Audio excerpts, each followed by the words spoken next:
El cerebro es susceptible de ser dañado por toda esa serie de factores que dañan también al resto del organismo. El tabaco o el alcohol, alimentos ultraprocesados, falta de ejercicio físico, es la causa fundamental de los ictus, por ejemplo. ¿Qué hay de verdad en esto? No es tan así, no es tan así. Hablemos del ictus. Mira, un ictus es un insulto vascular agudo al cerebro. Es una cosa brusca y tengo síntomas deficitarios. Soy muy inestable, me caigo. ¿La epilepsia también es así? El estrés es uno de los desencadenantes más frecuentes de epilepsia. Da un poco de susto, ¿no? Cuando empezamos a ver algo desde fuera, la fisiopatología ya está bastante avanzada. El Alzheimer tiene una fase que llamamos preclínica de décadas. ¿Qué impacto tiene una dieta rica en ultraprocesados, azúcares simples sobre el cerebro? Nefasto. Nefasto. Bienvenidos a todos al episodio 36 de Mejor que Ayer. Hoy nos acompaña el doctor Álvaro Beltrán Corbellini, neurólogo, amigo. También lo habéis tenido en el canal en formato online hace unos meses. Trabaja en el Hospital Ruber Internacional y está centrado, últimamente, en los últimos años, en epilepsia. Es investigador con más de 25 trabajos ya publicados en su incipiente carrera profesional. Os recuerdo que Álvaro estudió conmigo la carrera de medicina aquí en Málaga, es de mi promoción. Y muy buen estudiante, brillante. Podría decir muchas anécdotas de Álvaro, pero vamos a hablar hoy de lo que tenemos que hablar, que es cerebro. Vamos a hablar de cerebro, de neurofisiología, de neuroanatomía. Vamos a hablar de fisiopatología común, enfermedades neurológicas. Vamos a hablar de las principales enfermedades neurológicas. Enfermedad de Alzheimer, vamos a hablar de Parkinson, de epilepsia y de, un montón de temas que seguro os van a interesar porque al final la enfermedad neurológica es muy prevalente, como nos dirá Álvaro. ¿Qué tal? ¿Cómo estás, Álvaro? Muy bien, muchas gracias, Borja. Muchísimas gracias por invitarme. Para mí es un honor y un placer estar aquí contigo conversando, más que nada con un amigo, ¿no? Estoy muy contento de estar aquí hoy. Perfecto, pues vamos a empezar intentando comprender un poco el cerebro, ¿no? Ese órgano misterioso que nos llama tantísimo la atención, no solo a los médicos, sino a cualquier persona. ¿Puede explicarnos un poco el mapa básico del cerebro? Es decir, cómo se clasifican las diferentes áreas del cerebro y qué hace cada área. Pues mira, sí. Esto parece una pregunta como muy de neurociencia o neurología básicas, ¿no? Pero de hecho, nuestro entendimiento de qué hace cada parte del cerebro se ha modificado mucho en las últimas décadas, sobre todo en el último siglo, ¿no? ¿Por qué? Porque esto viene de una cosa que se llama el problema del localizacionismo. De la segunda mitad del siglo XIX, primera mitad del siglo XX, en la que los neurólogos de entonces veían que si se lesionaba una parte del cerebro, uno dejaba de hacer ciertas funciones o presentaba ciertos síntomas, ¿no? Entonces, hemos ido arrastrando ese localizacionismo hasta el día de hoy incluso. Lo que pasa es que poco a poco vamos entendiendo cada vez más que hay la mayoría, de hecho, de funciones del cerebro no están solamente en un único lugar, sino que están distribuidas en un área mucho más amplia, a veces en circuitos que engloban todo el cerebro, ¿no? Dicho eso, pues sí que desde un punto de vista médico o clínico podemos relacionar algunas funciones con algunas áreas más que otras, ¿no? Entendiendo esa base que te acabo de comentar. Por ejemplo, la función visual, la visión en el cerebro, está más en los lóbulos occipitales, ¿no? En lo que llamamos, ¿no? Eso es, atrás, aquí atrás. En lo que llamamos la corteza visual, ¿vale? En el cerebro hay muchas funciones que están cruzadas. Por ejemplo, la corteza visual derecha, media la visión de ciertas partes del hemicampo visual izquierdo y viceversa, ¿no?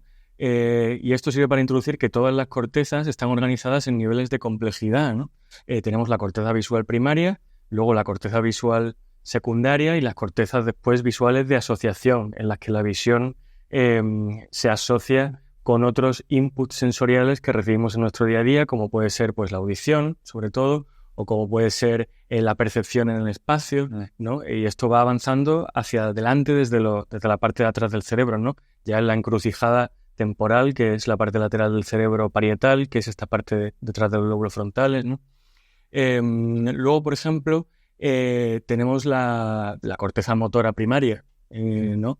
Que es la circunvolución precentral por delante de la cisura de Rolando.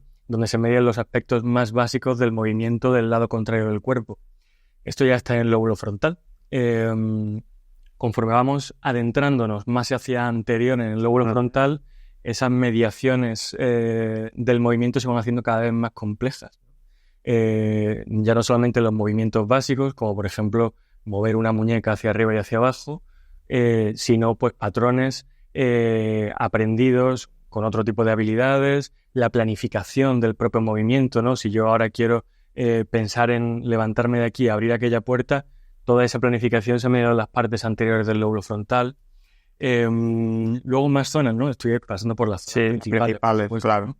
Tenemos la corteza sensitiva primaria, que es el giro postcentral, justo por detrás de la fisura de Rolando, donde se median los aspectos fundamentales de los inputs sensitivos que recibimos, ¿no? A nivel de, sobre todo, del tacto, pero también del dolor, por ejemplo. Y conforme nos vamos, esto ya está en el lóbulo parietal, que es justo aquí por detrás. Conforme nos vamos yendo hacia atrás, pues esa asociación de inputs sensitivos se va integrando de forma cada vez más compleja, ¿no? Hasta mezclarse con otros inputs o con otro tipo de planificaciones. Luego más zonas muy importantes, el lenguaje, ¿no? El lenguaje es la clásica, ¿verdad? Siempre se ha hablado de que hay un hemisferio, los hemisferios pueden ser, sabéis que tenemos dos hemisferios, el izquierdo y el derecho, pues pueden ser más o menos dominantes para según qué funcionen, ¿no? La palabra dominante a mí tampoco, yo creo que a ningún neurólogo le gusta mucho, ¿no? Porque las funciones, como ya he dicho, están distribuidas pues en grandes zonas del cerebro. Pero en el lenguaje, la mayoría de la gente tiene la dominancia, por llamarlo así, en el lado izquierdo, ¿no? En el hemisferio izquierdo. Sin embargo, por ejemplo, hay un porcentaje mayor de personas zurdas que tienen la dominancia en el lado derecho para el lenguaje o bilateral, ¿no? El lenguaje está distribuido claramente en los dos hemisferios. ¿Y eso tiene alguna repercusión sobre el lenguaje de las personas zurdas? Es decir, ¿tienen más facilidad para el lenguaje, para aprender, ¿no? Desde luego, vamos, recordemos que yo soy un clínico, un médico, desde el punto de vista clínico y esto patológico, no, a un nivel más neuropsicológico, mucho más profundo, a lo mejor que uno puede percibir en una conversación cotidiana, pues no sabría decirte, seguro que hay algún estudio por ahí. Pero de luego sí que tiene implicaciones desde el punto de vista clínico a la hora de diversas cirugías, diversas neurocirugías, en diversos campos de la neurología, ¿no? En las que tú tienes que decidir si resecar o no, o lesionar o no algunas zonas, y tienes que saber si el lenguaje está en el lado izquierdo o en el lado derecho del cerebro para poder preservar corrección y preservar. Y ahora que hablas de los dos hemisferios, sí. Eso que se dice popularmente de que el hemisferio derecho es más creativo y el izquierdo es más analítico, ¿qué hay de verdad en esto? ¿Esto es así? Pues bueno, tiene su parte de verdad. Lo que pasa es que, como ya te digo, es muy individuo dependiente. O sea, nosotros en medicina tratamos de generalizarlo todo porque es la manera más fácil de hacer una medicina pues en bloque y funcional para la sociedad, pero si pudiéramos, lo que nos encantaría sería estudiar a cada individuo de forma independiente y ver de verdad, por ejemplo, esto que tú estás comentando, ¿no? Si esta generalización en ello se cumple. En mi experiencia, yo que me dedico más a epilepsia, ¿no? Donde hacemos pues mucha cirugía, mucha neurocirugía, no es tan así. No es tan así. Sí que sí, hay miles de estudios que te dicen esto, ¿no? Sobre todo a nivel básico y translacional, pero a nivel clínico no es esa mi experiencia. No. Ok. Y el cerebro tiene algunas peculiaridades, ¿no? Por ejemplo, hay estructuras que lo protegen de alguna forma o lo aíslan del resto del organismo, ¿no? Tenemos la barrera hematoencefálica. ¿Qué es la barrera hematoencefálica y para qué sirve? Mira, vosotros sabes que el sistema cardiovascular es el que impulsa la sangre necesaria, porque lleva oxígeno y nutrientes, a todos los organismos del cuerpo, ¿no? Todos los órganos del cuerpo. Todos los órganos del cuerpo tienen diversos sistemas de protección, ¿no? Pero el cerebro, como evolutivamente ha sido tremendamente importante para el desarrollo de la especie, pues tiene algunos mecanismos adicionales. Uno de estos mecanismos adicionales es la barrera hematoencefálica. Y es como, ahora explicaré un poco más detenidamente, estructuralmente qué es, pero es como una especie de aduana donde todo lo que se intercambia entre el tejido cerebral y la sangre ocurre, ¿no? El vaso sanguíneo llega al cerebro. Los neurólogos, ya lo dije yo creo en la entrevista anterior, decimos que el cerebro son un montón de vasos sanguíneos con un poco de cerebro, ¿no? La sangre llega al cerebro a través de los vasos sanguíneos y antes de cruzar la pared del vaso sanguíneo al tejido cerebral, ahí, en esa interfaz, es donde está la barrera hematoencefálica, que está compuesta pues, por las células de los propios capilares vasos sanguíneos que llegan ahí, además de por algunas otras células, como por ejemplo la propia glía, los pies de los astrocitos y algunas otras células como los pericitos, por ejemplo, ¿no? Y es en esta interfaz, en este filtro, en el que se decide lo que pasa de la sangre al cerebro, lo que pasa del cerebro a la sangre, y es fundamental porque es una manera de, digamos, ecualizar todo el metabolismo cerebral, ¿no? De mantener la homeostasis del cerebro, con lo cual es completamente importante y fundamental, no solamente para filtrar los tóxicos, que es lo más, más conocido, para filtrar los miles de millones de metabolitos que transitan por ahí, ¿no? Y hablando de la glía me parece impresionante porque se habla muchísimo de las neuronas, ¿no? Que se llevan todo el reconocimiento, pero la glía hace muchísimas cosas, ¿no? ¿Qué más cosas y qué más funciones, además de formar la barrera o de formar parte de la barrera, tienen? Sí, pues claro, la glía ha sido la cara invisible de la neurociencia durante mucho tiempo, al menos de la parte clínica, porque lo que vende hacia afuera pues es la neurona, que es el símbolo de muchísimas cosas, pero sin embargo la glía es la parte fundamental del cerebro. La glía son células, son grupos de células distintos, ¿vale? Que están entre las neuronas, dándole soporte. Están entre las neuronas, ¿no? El cerebro, básicamente, muy básicamente, el parénquima cerebral son neuronas y glía, y vasos sanguíneos, ¿no? Y células de la glía. Entonces, la glía son como los raíles sobre lo que todo ocurre, tanto a nivel morfológico, como andamio, como a nivel funcional también, ¿no? Tanto en el sistema nervioso central, que ya sabes que engloba pues, el cerebro, el tronco de encéfalo, la médula espinal, como el sistema nervioso periférico, que son los nervios que salen de la médula o del tronco de encéfalo y van hacia las partes periféricas del cuerpo, como las extremidades, la cara, etcétera, ¿no? Fíjate si será importante la glía, por ejemplo, vamos a centrarnos un poco, ¿no? en cosas muy, muy relevantes. Hay un tipo de célula de la glía que son los más abundantes en el sistema nervioso central, que son los astrocitos, ¿no? Gracias a los astrocitos, durante el desarrollo embrionario y durante parte de la infancia, las neuronas migran y crecen en la dirección que deben, se conectan unas con otras, unas regiones con otras, como debe de ser o de la forma más eficiente posible. Sin los astrocitos esto no sería posible. Los astrocitos, por ejemplo, dirigen ese proceso. Además de que los astrocitos dan un soporte funcional ya no solamente a las neuronas individuales, sino a grandes circuitos, teniendo mucho que ver pues, en los balances de neurotransmisores, en el funcionamiento de las sinapsis. Son bastante directores de orquesta. O sea que las células de la glía tienen un papel muy, muy preponderante, yo creo que cada vez lo descubriremos más, en la dirección y organización de todo lo que ocurre en el cerebro, en la neurona, que es, o en el circuito, que es, digamos, la cara visible. Claro.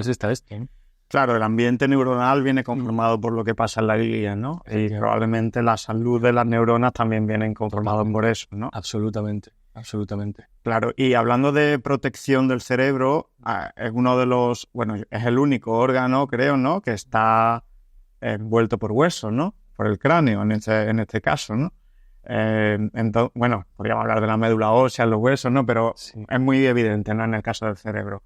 Esto tiene un sentido y una utilidad evidente, que es protegerlo, pero también tiene otros problemas, ¿no? El que esté dentro del cráneo, en un continente no expandible, ¿no?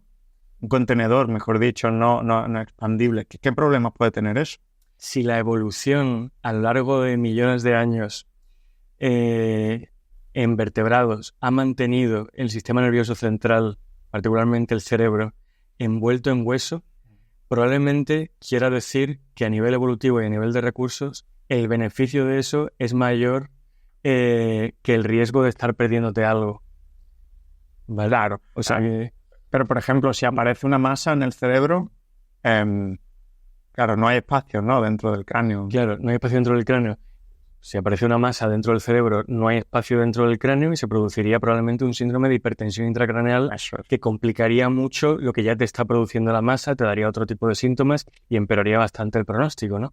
Pero esa posibilidad existente, porque existe realmente, ¿no? Frente a quitamos el hueso y vivimos sin cráneo, pues Como entonces alienígena. la supervivencia sería bastante menor. Sí, está claro.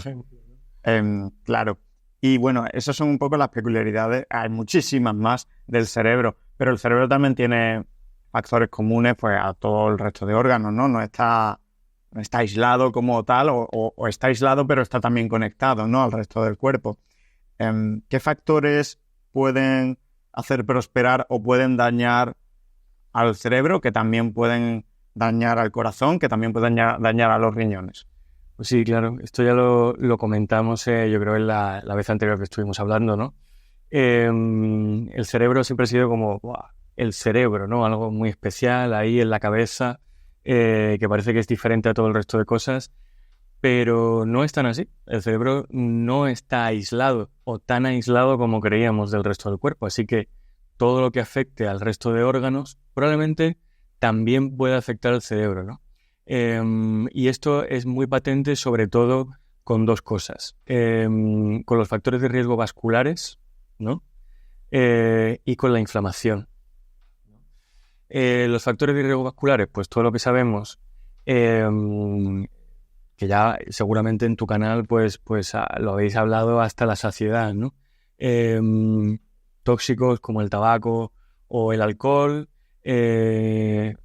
azúcares, alimentos ultraprocesados, disregulaciones dietéticas, malnutrición, falta de ejercicio físico, todo eso hace que la calidad de la llegada de sangre y de nutrientes hacia los distintos órganos del cuerpo sea muy perjudicial y eso contribuye a muchas enfermedades, como ya sabes, la obesidad, la diabetes, los infartos, son faltas de riego, por llamarlas así, ¿no? De forma coloquial a muchos órganos del cuerpo, producen enfermedades muy prevalentes y muy importantes, incluyendo en el cerebro, ¿no? Es la causa fundamental de los ictus, por ejemplo, un contribuyente en la fisiopatología y en la progresión de enfermedades muy importantes como pueden ser la enfermedad de Alzheimer. El cerebro está sujeto y es susceptible de ser dañado por toda esa serie de factores que dañan también el resto del organismo. Vale. Cuando hablas de inflamación o de neuroinflamación, esa inflamación que ocurre en el cerebro es la misma que puede ocurrir, yo qué sé, en las rodillas si te das un golpe o cuando te lesionas un músculo.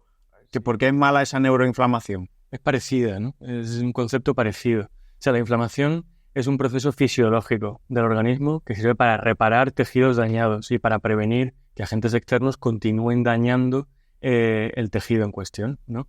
Entonces, hasta hace muy poco, o relativamente poco, se pensaba que el cerebro estaba completamente aislado de los procesos inflamatorios de fuera del cerebro, del resto del organismo, y de todo ese ambiente inflamatorio, ¿no? A nivel bioquímico, el cerebro estaba fuera de esa liga, ¿no? Y se conocía además muy poco de la inflamación que ocurría dentro del cerebro. Hoy día conocemos que no es así, para nada, y de que la inflamación que ocurre dentro del cerebro contribuye a la fisiopatología de enfermedades muy importantes, como luego probablemente veremos, ¿no? Mira, la inflamación hay muchas maneras de dividirla o de hablar de ella. Una sería la inflamación aguda, ¿no? La de cuando el sistema inmune va a reparar de forma inmediata un daño que se acaba de producir. Y luego estaríamos hablando de la inflamación crónica, ¿no? Cuando el agente agresor, el que sea, no tiene por qué ser ningún microorganismo, permanece y esa inflamación continúa, es cuando esa inflamación se puede convertir en perjudicial también en el cerebro, porque esa inflamación puede llevar entre otras muchas cosas y procesos, a muerte neuronal. Claro. ¿Vale? A muerte neuronal. Y ahora veremos cuando hablemos de patología y de clínica, pero parece que esa neuroinflamación es algo muy común, ¿no? A diferentes patologías, sobre todo neurodegenerativas. Sí. Sobre todo la máxima evidencia está en 3 patologías, que son la enfermedad de Alzheimer, la enfermedad de Parkinson y la depresión. Claro, inflamación que también favorece enfermedades metabólicas, Por supuesto. inflamación que también favorece enfermedad cardiovascular, enfermedad psiquiátrica, ¿no? Al final, por supuesto. Bueno, es muy... Y no decimos que sean la causa última o primera de esas enfermedades, pero que una vez esas enfermedades están en marcha, o eso es lo que pensamos ahora, que primero vinieron otros agentes etiopatológicos, ¿no? Una vez que esos procesos están en marcha, se producen inflamaciones crónicas que agravan la fisiopatología y la progresión de esas enfermedades y se convierten en un ciclo vicioso. Claro. ¿Y qué come una neurona, por ejemplo? ¿Qué come una neurona? Pues mira, es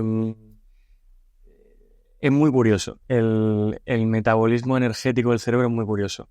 Tú ten en cuenta que el cerebro supone un 2% de la masa corporal y sin embargo en la persona adulta se lleva un 20% del oxígeno y un 20% de la glucosa. 20% del oxígeno, sí. De la glucosa lo sabía, pero del oxígeno. Y en la infancia tardía, que es una de las épocas de mayor neurodesarrollo y tal, hasta el 50%. Claro, y todo esto en reposo, ¿no? Todo esto en reposo, o sea, efectivamente, en reposo.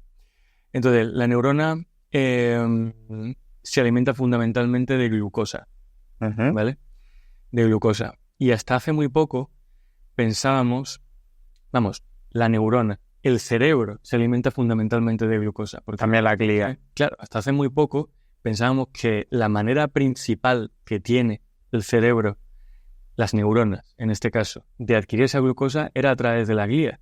La glía, fundamentalmente los astrocitos, metabolizan esa glucosa y la convierten en metabolitos como por ejemplo el lactato o la serina, que son los que utilizan la neurona como combustible.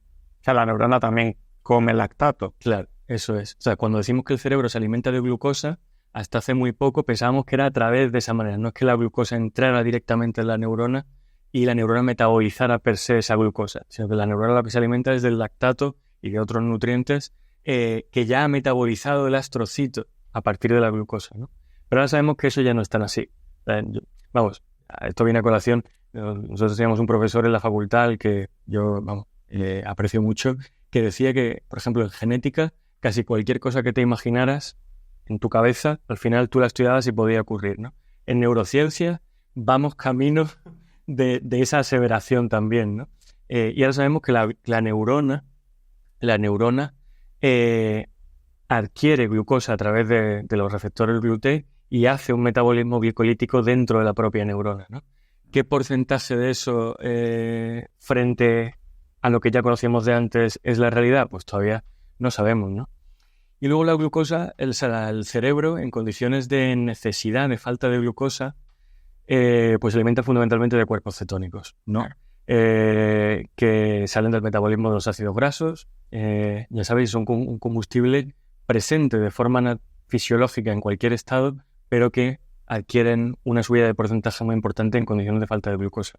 Y es que el cerebro no tiene depósitos grandes de energía, como si ocurren en otros órganos. Al cerebro, el oxígeno, por ejemplo. Claro, eso no existe en el cerebro casi. Entonces, el cerebro necesita un aporte continuo, absolutamente continuo, vascular de nutrientes. Si cortas el riego vascular al cerebro, en 10 segundos has perdido la conciencia. Claro, porque no tienen energía las neuronas, no pueden.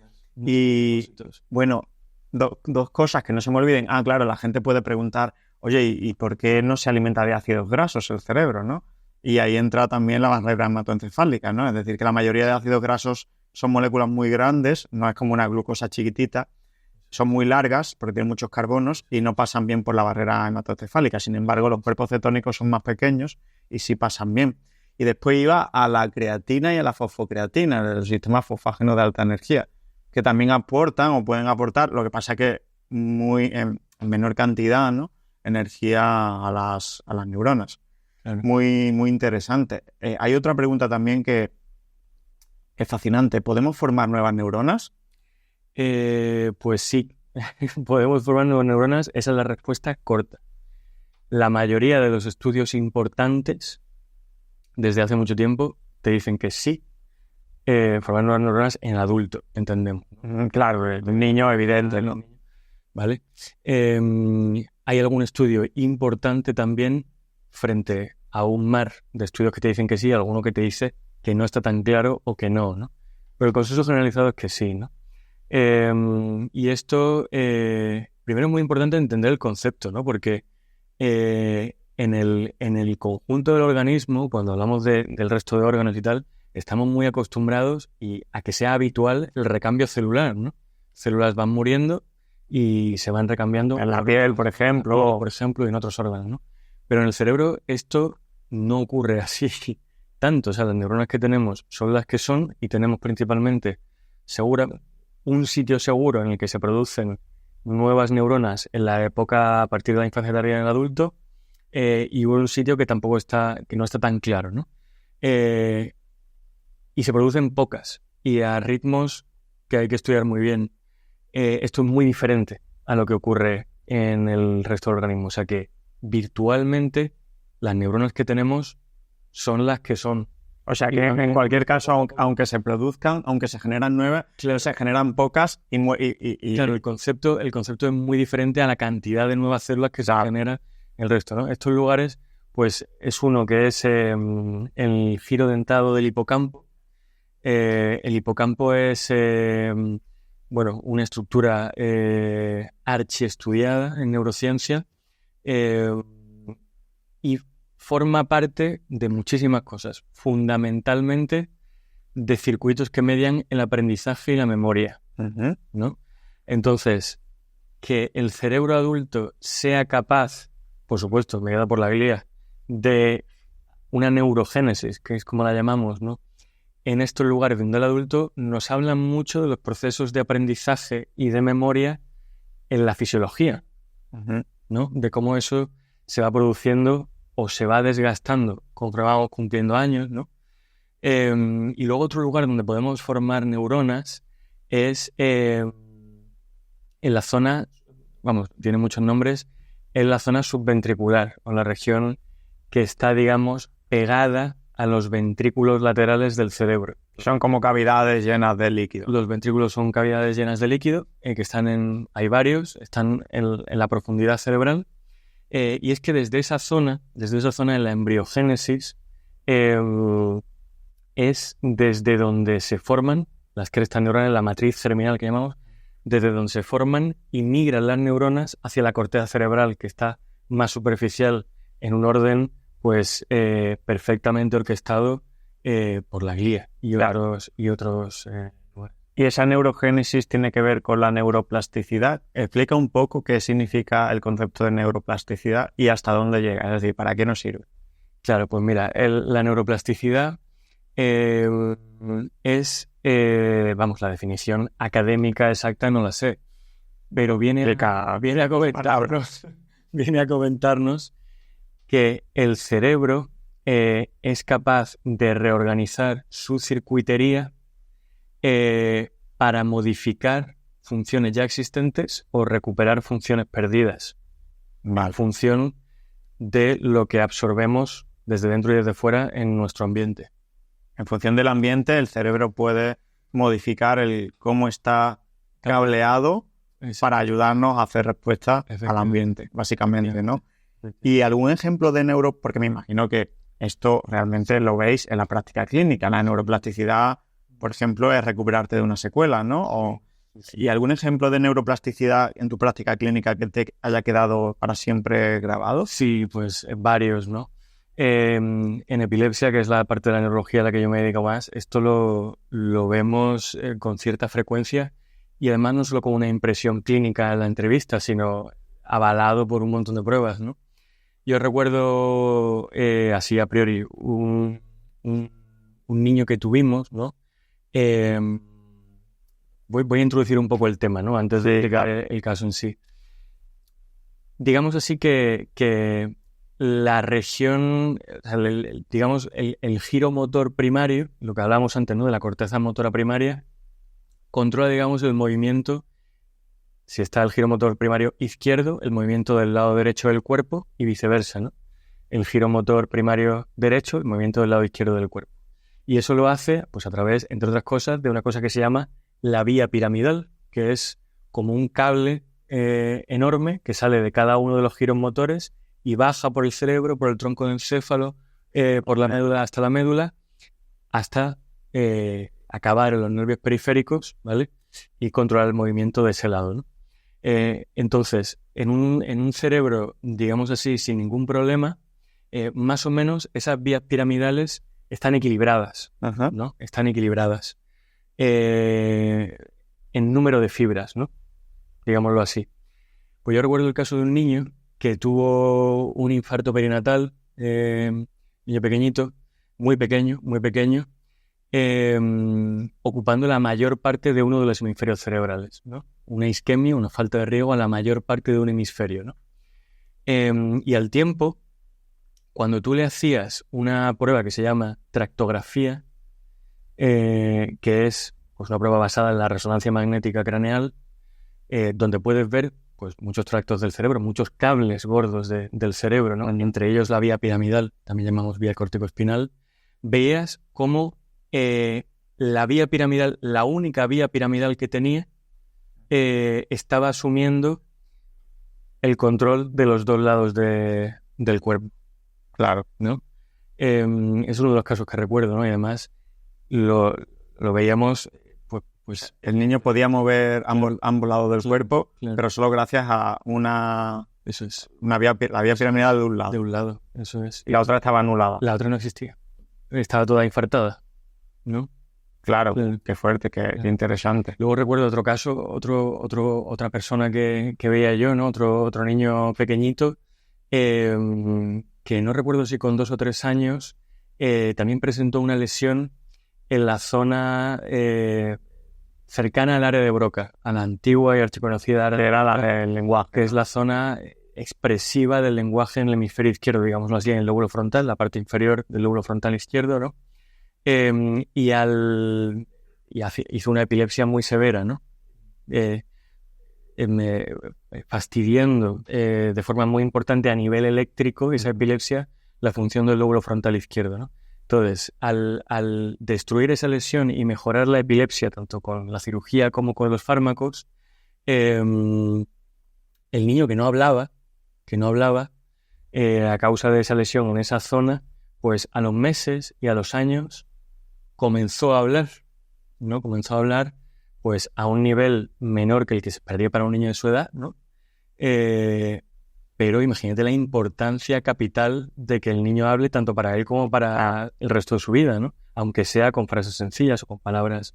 ¿Qué pasaría ahí? Que otras áreas asumieron...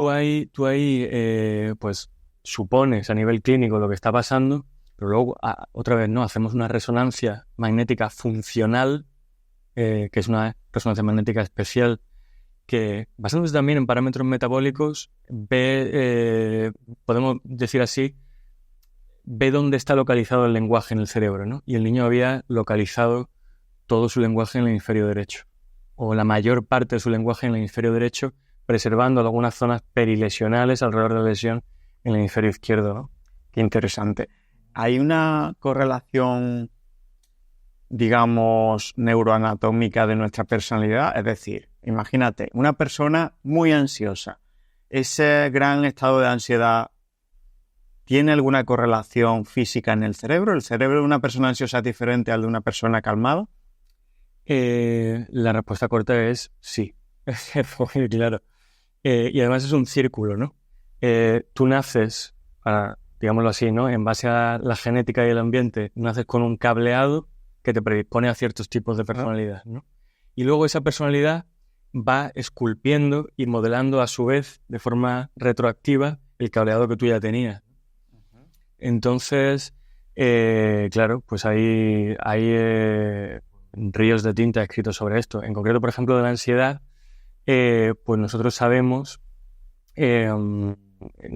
que hay partes del cerebro que están especialmente relacionadas con los rasgos y los estados y los síndromes ansiosos, ¿no? Fundamentalmente los núcleos amigdaloides, la amígdala que llamamos, ¿no? que está situada en la parte anterior de los lóbulos temporales. Son estos como esa especie de cuernos, ¿vale? Aquí. Y esto es así, bueno, a lo largo de un montón de organismos en la filogenética, ¿no? Y también, por ejemplo, en la región del cíngulo, ¿no? De la corteza cingular, sobre todo el cíngulo anterior, que está en la región aquí medial del lóbulo frontal. Si nosotros separáramos los dos hemisferios, veríamos aquí la corteza cingular, ¿no? Pegada. Ahí tiene también mucho que ver con la ansiedad, y la corteza orbitofrontal, que está aquí debajo, ¿no? Son zonas que llamamos arquicorticales, que son zonas que median unas respuestas filogenéticamente primitivas, ¿no? Porque la ansiedad es una emoción presente en muchos animales, ¿no? Que tiene mucho que ver con el miedo, etcétera. Y son regiones muy conservadas a nivel filogenético para ese tipo de respuestas de huida o lucha, etcétera, ¿no? Y sí que ves cambios, hombre, si por ejemplo yo soy una persona muy ansiosa, muy ansiosa, y tú no, y no tenemos ningún otro problema, y nos hacemos una resonancia magnética craneal, probablemente no vamos a ver nada. Habría que hacer pues estudios a nivel de investigación del metabolismo, estudios volumétricos, o funcional a lo mejor. Claro, total. Una resonancia magnética funcional, ¿no? Que al final se nutre de esos cambios metabólicos. Ahí sí que podríamos ver cosas. Y sabemos, o la neurociencia sabe cómo conseguir un cerebro más calmado y menos reactivo. La neurociencia no sabe la mayoría de las cosas que tú vas a preguntar. pero hombre, algunas ideas sí que se tienen, ¿no? Fíjate que volvemos a lo mismo, volvemos a lo de siempre. Comer bien, ejercicio físico, no estrés, o un estrés muy bien manejado a nivel vital, ¿no? Quiero decir, a nivel laboral, a nivel personal, a nivel familiar, y no tóxicos, ¿no? Y dormir.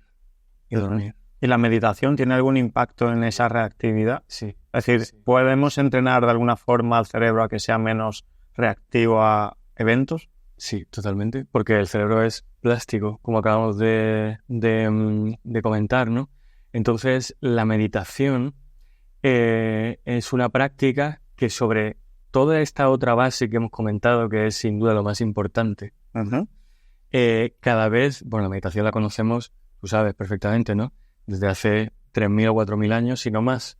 Y es ahora, en el último siglo, cuando se le ha dotado de un tamiz o un cariz neurocientífico, y se le ha dado una base biológica, ¿no? Que avala pues que muchos médicos en determinadas situaciones ya la prescribamos incluso. Tipos concretos de meditación, de mindfulness, que no tienen por qué estar provistos de ninguna connotación claramente espiritual. Religiosa ni nada, claro. Sí. Y hablando de nutrición y cerebro, uno de los pilares que has comentado de mantener la salud cerebral, ¿no? ¿Qué impacto tiene pues una dieta rica en ultraprocesados azúcares simples sobre el cerebro? Porque lo tenemos claro a nivel de empeorar nuestros lípidos o nuestra glucosa, ¿no? En mi especialidad, por ejemplo, pero no tan claro a nivel del cerebro. Pues mira, a nivel del cerebro básicamente es igual de perjudicial, ¿vale? De hecho, toda esta sobrecarga de azúcares y de ultraprocesados, que al final te puede llevar a la obesidad y la resistencia sistémica a la insulina, ¿no? También te puede llevar a la resistencia a la insulina en el cerebro, ¿sabes? Y eso es algo que conocemos desde hace poco, ¿no? Porque uno puede pensar que la mayoría de la patología cerebral que ocurre, digamos, desde un punto de vista o con una fuente sistémica, ¿no? Obesidad, resistencia a la insulina, tal, ocurre pues solamente debido a la hiperglucemia o a la dislipemia, y no es así. Eso produce una serie de estrés metabólico y de aumento del estrés oxidativo en el cerebro, que llega a ser tan importante que es la principal causa de fisiopatología en determinadas enfermedades, y volvemos a las mismas, más estudiadas, al deterioro cognitivo, etcétera, ¿no? Incluso hay algún estudio por ahí que te dice que en las neuronas se puede sintetizar insulina, ¿no? ¿En las neuronas? Hay algún estudio que te dice esto. Entonces, y que la insulina pues tiene un papel clave en la insulina sintetizada. De esa forma tiene un papel clave en la regulación que el cerebro hace sobre las conductas alimentarias, sobre la saciedad, etcétera, ¿no? Entonces, sí, y volvemos a eso, a las especies reactivas de oxígeno, al estrés oxidativo, que tiene mucho que ver con la neuroinflamación. ¿A tus pacientes le das recomendaciones nutricionales? A todos. Y más en la epilepsia son fundamentales. Y, por ejemplo, en la epilepsia, ¿qué le sueles recomendar? Pues fíjate que la recomendación es la misma que para cualquier persona deberíamos tener, ¿no? Yo creo que, a ver, sin ser yo un experto en nutrición, no sé qué impresión te da a ti, ¿no? Es más lo que no comer que lo que sí comer casi, ¿no? Sí. Entonces, es más quitar el azúcar simple y los productos ultraprocesados, que al final son azúcares simples, ¿no? Y una vez que hayas hecho eso, pues empezar a priorizar otras cosas, ¿no? Pues verduras, esta que llamamos ancestrales, ¿no? Carnosas, más que las de hoja, que también, ¿no? Disminuir bastante el pescado y la carne y priorizar el pescado, tomar frutos secos, con moderación, aceite de oliva, etcétera. Y es que hay muchas epilepsias que responden de una manera dramática a la supresión de los azúcares simples, que nos aproximaría bastante a lo que sería una dieta cetogénica, ¿no? De hecho, en epilepsia, el primer tratamiento, y esto viene de Hipócrates, era el ayuno prolongado, además. Claro. Para las crisis epilépticas. Hipócrates mandaba ayuno y la gente mejoraba de la epilepsia. Recuerdo que incluso en la Biblia hay un pasaje donde se le prescribe ayuno, o sea, Jesús prescribe ayuno a un niño, ¿no? Sí. Y o sea, que esto viene desde hace muchísimo tiempo. Claro, luego la dieta cetogénica, a raíz sobre todo en la primera mitad del siglo XX, fue uno de los tratamientos más prescritos para la epilepsia, ¿no? La dieta cetogénica, que como sabéis, ya en tu canal son todos expertos, ¿no? Lo que remeda un poco, lo que recuerda es al metabolismo del ayuno. Durante el ayuno, ¿no? Entonces, la dieta cetogénica y sus variantes, y cada vez tenemos más estudios en ellas, porque la dieta cetogénica es complicada de implementar al final, la utilizamos como prescripción directa en conjunción con el servicio de endocrinología en algunas epilepsias, sobre todo en niños y en síndromes genéticos. ¿Y con qué resultado? Pues con un resultado, cuando se aplica bien y en el síndrome adecuado, pues a veces superior al de los fármacos. Sí, se usa con los fármacos, me imagino, sí. O cuando el fármaco no funciona. Con los fármacos. Vale. Normalmente se suele combinar con los fármacos. De hecho, el paradigma de esto en epilepsia es una enfermedad que es una enfermedad genética, que es el déficit de un transportador de glucosa que está en la membrana neuronal, que es un tubo por el que, digámoslo así simplemente, por el que la glucosa entra a la neurona, que es uno de los transportadores de GLUT. Cuando eso falla, se produce la enfermedad por déficit de GLUT1, ¿no? Que puede ser pues un deterioro cognitivo, una epilepsia y trastorno del movimiento sobre todo. Y es ahí cuando nosotros, porque ya sabemos la fisiopatología, sabemos que esa neurona no va a poder acceder a la glucosa, cuando la suplementamos con dieta cetogénica con un combustible alternativo, que son los cuerpos cetónicos. Y en ese caso, el cerebro del paciente consume casi siempre cuerpos cetónicos. Sí. Y además es dramática la mejoría y muy rápida, ¿no? Las crisis se cortan, los trastornos de movimiento pueden mejorar mucho, cognitivamente la persona va mucho mejor. ¿Y algún nutracéutico usas regularmente en tu consulta con tus pacientes? Pues mira, nutracéuticos, bueno, son productos derivados de alimentos que podemos consumir en nuestra dieta o suplementados, ¿no?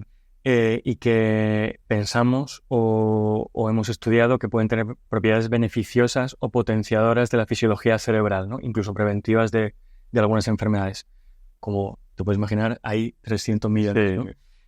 Los que más evidencia tienen en este sentido, pues son de lejos los ácidos grasos omega 3, ¿no? Que se pueden suplementar. Y luego, un poquito por detrás, los que andan ahí pues son el resveratrol, la curcumina, los polifenoles del té verde, que las catequinas y la vitamina E, antioxidantes. Todo antioxidantes, incluyendo muchas veces los ácidos grasos omega 3, ¿no? Y yo prescribirlos, pues mira, Aquí tenemos siempre los neurólogos una cosa en la cabeza, y es que aunque tengan, por ejemplo, los ácidos grasos omega 3, ¿no? Aunque tengan la máxima evidencia, eso no quiere decir que sea la mejor evidencia, ¿no? Todo se basa en estudios muy pequeñitos, por supuesto un ensayo clínico bien hecho no hay, y además son cosas que con una dieta apropiada uno podría tener los niveles adecuados de eso en el cuerpo, ¿no? Y además si te quieres suplementar es caro, ¿no? Porque habitualmente eso no está financiado por el sistema público de salud, ¿no? Entonces, cuando uno pone en la balanza el decirle simplemente al paciente, mira, si tú quieres aumentar tus niveles de ácidos grasos omega 3 en tu cuerpo, lleva una dieta de tal tipo, o versus tómate el suplemento, pues te cuesta trabajo decidirte por el suplemento. Claro, primero sería obviamente los cambios dietéticos y después, si acaso, en cualquier... cuando corresponde, pues poner un suplemento, ¿no? Pero que está bien, porque hoy día, vamos, yo desgraciadamente llevo la dieta que puedo, la mejor dentro de mis posibilidades, ¿no? Si tu dieta, claramente, tú sabes que tienes un déficit de omega 3, suplementarse absolutamente ningún problema. Claro, claro. Hablemos del ictus, ¿no? Probablemente cuando hablamos de neurología a la gente le viene a la cabeza este problema de salud, que pues acaba con la vida de mucha gente y también genera mucha enfermedad crónica, ¿no? Porque muchas veces pues genera secuelas de por vida. ¿Qué es un ictus y cuáles son los tipos que existen? Mira, un ictus es un insulto vascular agudo al cerebro, ¿vale? ¿Qué significa todo esto palabra? Pues es una disrupción del flujo de sangre que ocurre de forma brusca en una zona del cerebro, ¿vale? Entonces, esto se puede manifestar fundamentalmente de dos maneras. Es una falta de riego, digámoslo así, lo principal, ¿no? Una manera sería el ictus isquémico, que es falta de riego, y otra sería el ictus hemorrágico, que es lo que fundamentalmente hemos conocido como un derrame cerebral, ¿no?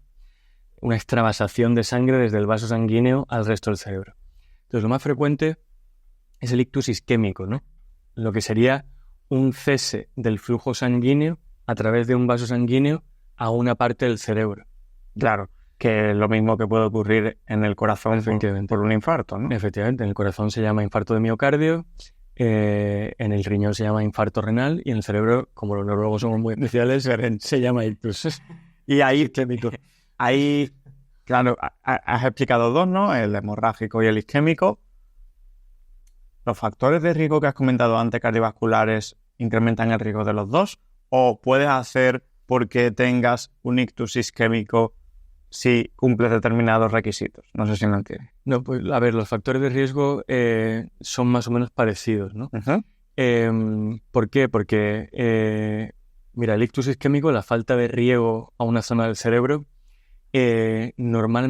ocurre normalmente porque se forma un coágulo dentro de ese vaso sanguíneo y forma pues un stop, ahí, un tapón, ¿no? Entonces, antes del tapón la sangre se acumula y más allá del tapón que hace ese coágulo, la sangre no llega y como hemos dicho antes, el cerebro no tiene reservas de energía, se infarta rápido, ¿vale? Entonces, ese tapón puede venir fundamentalmente, y dicho de forma muy básica, de dos lugares, ¿no? De las arterias que llevan la sangre desde el corazón al cerebro y que pasan por el cuello, que se llaman arterias carótidas y que acaban pues en todos los vasos de lo que llamamos el polígono de Willis, que recordarás, ¿no? Con las arterias cerebrales medias, que son las principales y tal. O puede venir ese coágulo del corazón directamente, ¿no? Entonces, cuando vienen de las arterias, pues normalmente es porque la arteria tiene un flujo muy turbulento, la sangre pues no pasa limpia debido fundamentalmente a las placas de colesterol que hay en esas arterias, ¿no? Que a su vez son derivadas pues de todos los factores de riesgo vasculares que ya hemos comentado, ¿no? Y cuando vienen del corazón, normalmente vienen de arritmias, ¿no? Normalmente el corazón se contrae bien y de forma rítmica. Cuando el corazón se contrae de forma arrítmica, la sangre no se expulsa correctamente se queda remansada dentro de alguna de las cámaras cardíacas y ese remanso de sangre hace que la sangre se coagule. Y como el corazón pues expulsa la sangre a todos los lugares, si ese coágulo sale al cerebro, pues dará un ictus. Si ese coágulo sale a otro lugar, pues dará un infarto de miocardio o de lo que sea, ¿no? Normalmente esta arritmia es la fibrilación auricular, ¿no? Que a mucha gente le sonará, aunque hay otras. Y los factores de riesgo de fibrilación auricular también se parecen bastante a todos los que acabamos de comentar ahora, ¿no? Y luego la otra posibilidad es el derrame cerebral, el ictus hemorrágico, lo llamamos, ¿no? Ahí el principal factor de riesgo son todos, pero fundamentalmente es la tensión arterial. La hipertensión arterial es lo que más puede contribuir a que te... Sí, si uno tiene una tensión arterial muy alta, pues al final la pared del vaso sanguíneo deja de funcionar bien, se debilita, se agrieta y es más fácil que ese vaso sanguíneo se rompa y la sangre salga al tejido cerebral produciendo muchas cosas, ¿no? Primero, el déficit isquémico, porque el vaso se ha roto. Luego, el déficit tóxico que provoca esa sangre en el parénquima cerebral. Y en tercer lugar, el síndrome de hipertensión intracraneal que comentábamos, ¿no? Por las grandes ventajas de tener el cerebro envuelto en el cráneo. Claro, sí, muy interesante. ¿Y hay posibilidad de tener un cerebro más vascularizado para, en el caso de tener un ictus? Ojalá que no, pero en el caso de tenerlo, pues que llegue sangre desde otras arterias para poder mantener más la vitalidad y la viabilidad de esas neuronas. Totalmente. Eso, para empezar, es real, es así, porque nosotros cuando atendemos los ictus de forma urgente, lo vemos, ¿no? El paciente viene con el síndrome agudo y tú cuando dentro de todo el proceso diagnóstico urgente en la urgencia, ¿no? En la guardia de neurología, haces una prueba de imagen, tú ves qué pacientes tienen más lo que llamamos vascularización colateral y qué pacientes no tienen tanta vascularización colateral, ¿no? Los pacientes que tienen mucha vascularización colateral, que eso se ve en la resonancia, en el angiotac, ¿no? Las pruebas de imagen vascular, resisten mejor la isquemia porque tienen flujos de sangre alternativos que los que no la tienen, ¿no? Y esa angiogénesis, ¿vale? Pues tiene mucho que ver la beneficiosa, ¿no? Porque hay otro tipo de angiogénesis que no vamos a comentar aquí, que puede ser perjudicial. Tiene mucho que ver con lo de siempre. El ejercicio, ¿no? Por ejemplo. Con la comida, etcétera, ¿no? Claro, qué interesante. Sí. ¿Y cómo puedo saber que estoy sufriendo un ictus? Pues mira, un ictus puede presentarse de muchas maneras, ¿no? La mayoría de las veces es una cosa brusca, esa es la palabra, ¿no? Brusca, es decir, ahora estoy bien y dentro de 3 segundos ya no estoy bien, de repente, ¿no? Y tengo síntomas deficitarios, sobre todo. No veo por un lado del campo visual, de repente no veo bien el lado derecho, ¿vale? No puedo hablar, sé lo que quiero decir, pero no me salen las palabras, ¿no? O de repente no comprendo bien lo que me están diciendo, es como si me estuvieran hablando en otro idioma que no conozco nada. Se me puede torcer un lado de la boca, ¿no? Que es una manifestación motora. Puedo perder la fuerza de un lado del cuerpo o de la mano, ¿no? De repente la mano como de goma, ¿no? O el brazo como de goma, no puedo levantarlo, ¿no? O acompañado de adormecimiento de ese lado del cuerpo, ¿no? O de repente un problema para caminar inmediato, ¿no? No sé cómo caminar o estoy muy inestable, me caigo, ¿no? Acompañado muchas veces de un mareo muy grande o de un dolor de cabeza muy fuerte, ¿no? Toda esa serie de síntomas, juntos o por separado y de forma muy brusca, deben motivar una llamada a los servicios de emergencia inmediata. Nunca dolor, ¿no? En general no, el cerebro no duele. Hablamos de dolor en el ictus cuando por ejemplo es un ictus hemorrágico, claro, un derrame cerebral, el síndrome de hipertensión intracraneal que eso provoca, eso puede dar un dolor de cabeza muy grande. La peor cefalea de mi vida, ¿no? Que se cuenta en medicina. Eso es. Entonces ahí sí que el ictus podría relacionarse con el dolor, pero en general no. ¿Y cómo se trata esto? ¿Qué hacéis los neurólogos para salvar a la persona que ha tenido la mala suerte de tener un ictus? Claro. Lo mejor es no tenerlo, ¿no? Claro, de eso pues hay una parte que depende de nosotros y otra que desgraciadamente no, ¿no? En la prevención primaria, pues es lo que ya hemos hablado muchas veces, ¿no? La buena nutrición, el ejercicio físico, el no fumar, el dormir bien, el control del estrés, ¿no? Esos son los máximos exponentes para no tener un ictus. Y una vez que lo tienes, porque muchas veces, aunque hagas esto, vas y tienes un ictus, porque la edad también es un factor de riesgo, ¿no? Digamos, hablando del ictus isquémico, por ejemplo, que es el más frecuente, ¿no? El que un trombo tapa el vaso sanguíneo. Hay, pues, un tratamiento claro en la fase aguda, ¿no? El momento en el que uno se está ictando, ¿no? Y luego una prevención secundaria, ¿no? Para intentar que no vuelva a repetir, ¿no? Entonces, el tratamiento en fase aguda consiste en quitar ese coágulo de ahí de varias formas, ¿no? Hay dos principalmente. Una sería lo que llamamos la trombolisis intravenosa, ¿vale? Que es de forma intravenosa en ese momento inyectar un fármaco anticoagulante para disolver ese trombo, ¿vale?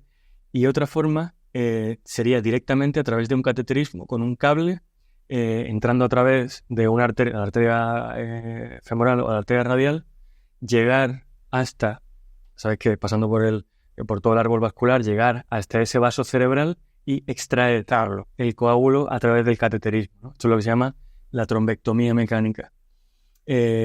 Habrá pacientes que tú sepas que no se van a beneficiar de ninguna de las dos, o que se van a beneficiar de una o de otra, o de las dos en combinación, en función del tipo de ictus, del cuadro clínico, de los resultados de las pruebas complementarias urgentes, ¿no? Y luego a nivel del ictus hemorrágico, del derrame cerebral, o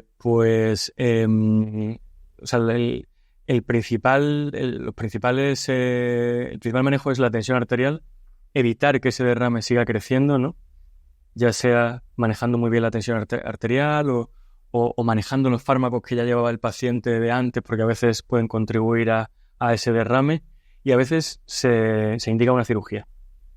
Una cirugía para... Sí, una cirugía para quitar el hematoma de ahí, ¿vale? Hay veces que en el ictus isquémico, si se produce un infarto muy grande, se inflama mucho todo un hemisferio cerebral y se indica lo que se llama una craniectomía descompresiva, ¿no? Que es quitar parte del cráneo para liberar la presión, dar espacio, y que ese síndrome de hipertensión intracraneal no empeore mucho el pronóstico. Porque no lo hemos explicado antes, pero el problema de la hipertensión intracraneal es que cuando el cerebro se inflama y no tiene dónde ir por arriba o por los lados, se va para abajo, ¿no? Claro, ¿cómo se llama eso? Se llama herniación cerebral, ¿no?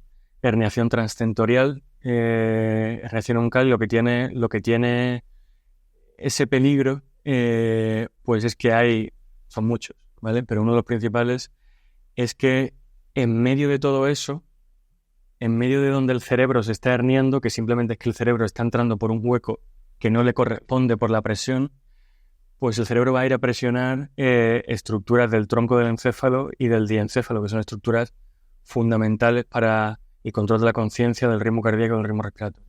O sea, que puede morir por enclavamiento, ¿no? Que se llama. ¿Y es posible recuperarse completamente de las secuelas de un ictus? Pues mira, sí, es posible. Claro, depende mucho del tipo de ictus y de la gravedad del ictus que has tenido, ¿no? Hay un tipo de ictus que son ictus transitorios, ¿no? Que son los que a algunos les sonarán los AITs, ¿no? Los ataques isquémicos transitorios, que es simplemente pues que ese coágulo se ha formado, ¿no? Ha habido una isquemia, un déficit de riego sanguíneo de esa zona, se han producido los síntomas y por mecanismos autorreguladores propios del cuerpo ese coágulo se ha disuelto, la sangre ha vuelto a pasar y la función se ha recuperado de forma inmediata, ¿no? Esto puede durar desde 5 minutos hasta 4 horas. Claro, ¿no? Entonces, el AIT requiere por definición que la sintomatología se haya resuelto del todo. También tiene una prevención secundaria después. Dependiendo del tipo de AIT que hayas tenido, pues a lo mejor es el ácido acetilsalicílico, la aspirina, o a lo mejor son anticoagulantes de algún tipo, ¿no? Y luego, una vez que se ha producido fuera de los AITs, ¿no? El ictus, que es cuando ya ha quedado una lesión y la sintomatología probablemente no se ha resuelto, Pues hombre, los ictus que tienen más papeletas de recuperarse, pues son aquellos que tenían pues una vascularización colateral más beneficiosa para ello, que tenían un cerebro más plástico predispuesto a ello, que tenían una sintomatología menor, ¿no? Pero fundamentalmente la recuperación de ese ictus, aparte de hacer el mejor manejo posible en la fase aguda, ¿vale? Lo más rápido y el mejor posible, luego es la rehabilitación. La rehabilitación, fisioterapia, médicos rehabilitadores, terapia ocupacional, ¿vale? Intensiva desde relativamente pronto y durante a veces, ¿no? 6 meses, un año, o incluso más, ¿no? Y ahí, pues esa rehabilitación y estos compañeros de fisioterapia excelentes se basan mucho en la neuroplasticidad cerebral, ¿no? Para que en zonas que no habían sido infartadas asuman o empiecen a recuperar la función de las partes, las neuronas que han muerto, ¿no? Importante también la parte del paciente de poner su voluntad, su energía en eso, ¿no? Porque requiere también mucho por parte de la persona que lo sufre. Al final es una especie de entrenamiento muy específico para recuperar funciones, ¿no? Por supuesto, y requiere de un apoyo familiar y social muy importante, porque tú imagínate que te pasa eso, ¿no? O también, pues es muy fácil venirse abajo, muy fácil deprimirse, muy fácil no tener ganas de hacer, ¿no? Y ahí, pues, la familia y los amigos lo vemos continuamente. Son clave. Vamos a entrar en tu terreno, epilepsia. ¿Por qué tenemos epilepsia? La epilepsia, digamos, al igual que el ictus, hemos comentado que tiene unos factores de riesgo muy claros y que son muy comunes en nuestra sociedad occidental. ¿La epilepsia también es así o es más bien una cuestión genética? Mira, crisis epiléptica, ¿vale? Crisis epiléptica. Lo único que, explicándolo de una manera muy superficial, ¿no? Lo único que quiere decir es que hay una región de la corteza cerebral, que es sobre la capa que envuelve el cerebro, donde están las funciones superiores, ¿no? La visión, el movimiento, lo que hemos explicado antes, la planificación, el lenguaje, una región de esa corteza cerebral que está alterada a nivel eléctrico. Está con una actividad eléctrica que antiguamente se llamaba irritativa, ¿no? La actividad eléctrica que ocurre ahí es anómala en comparación con el resto de circuitos y el resto de áreas, ¿no? Y esa actividad eléctrica anómala, ahí, que tiene unas características, ¿no?, en las que no vamos a meter, es la crisis epiléptica, ¿vale? Por lo tanto, crisis epilépticas no solamente es ponerse rígido, perder la conciencia y convulsionar y caerse. Cientos de tipos de crisis epilépticas, ¿no? Si te ocurre aquí, en esta zona, tendrás un tipo de crisis. Si te ocurre aquí, en esta zona, tendrás otro tipo de manifestaciones en función del área que esté mediando esa función, ¿no? Aquí otra y tal, ¿no? Entonces, una de las formas principales que tenemos de dividir las epilepsias, que a mucha gente le sonarán seguro, ¿no? Porque el 1% de la población tiene epilepsia. El 1%, sí, 1 de cada 100. Es entre focales y generalizadas, ¿no? Crisis focal es justo lo que acabo de explicar. Y crisis generalizada ya no es a lo mejor un punto determinado en la corteza cerebral, sino un circuito más grande que a veces engloba los dos hemisferios. No necesariamente más grave, pero sí diferente, ¿no? Eso son las crisis focales y las crisis generalizadas. Y el término epilepsia, la enfermedad, hace referencia a la predisposición del cerebro, por el motivo que sea, a generar crisis a lo largo de un tiempo determinado, ¿no? Una tras de otra. Entonces, claro, como veis, pues estos términos son términos súper inespecíficos, súper amplios. Es como decir dolor de cabeza o decir dolor de tripa, porque no hace referencia a la causa. Hay muchas causas que pueden generar que yo tenga electricidad alterada en un punto del cerebro, ¿no? Por ejemplo, yo tengo un infarto cerebral, un ictus isquémico, puede quedarme una cicatriz en el cerebro que irrite esa zona y produzca crisis epilépticas y una epilepsia, ¿no? Si tengo una infección del cerebro, una meningitis, una encefalitis, ¿no? Igual, ¿no? Puede haber una irritación, una crisis y una epilepsia, ¿no? O tóxicos, o alteraciones en la analítica de sangre, ¿no? ¿Qué tóxicos, por ejemplo? Pues, por ejemplo, se me viene a la cabeza la cocaína, por ejemplo, ¿no? Genera crisis epilépticas. Sí, al igual que muchos otros, o puede generar, al menos, ¿no? Al igual que muchos otros. O alteraciones en la analítica de sangre, por ejemplo, alteraciones en el sodio, o alteraciones en el potasio, pueden provocarte crisis, o enfermedades autoinmunes, enfermedades neoplásicas, por ejemplo, un tumor cerebral que irrite esa zona circundante de la corteza cerebral de la forma que sea, crisis y una epilepsia, ¿no?